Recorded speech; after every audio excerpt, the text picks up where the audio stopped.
கிறிஸ்துமஸை கொண்டாட, கிறிஸ்துமஸ் வாழ்த்துக்களை பகிர்ந்து கொள்ள நான் இன்னைக்கு உங்களை சந்திக்கிறதுக்கு இங்க வந்திருக்கேன்.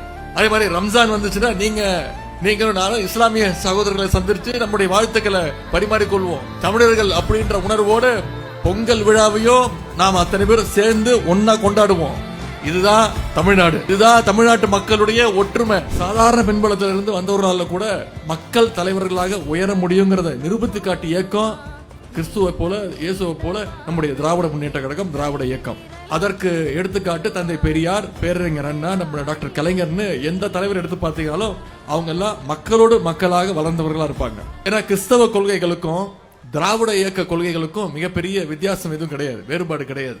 ரெண்டுமே எல்லா நேரத்திலையும் மனித நேயத்தை, அன்பை, சமத்துவத்தை தான் அடுத்தவங்க கிட்ட காட்டணும், அடுத்தவங்க கிட்ட போதிக்கணும் அப்படின்னு வலியுறுத்துது.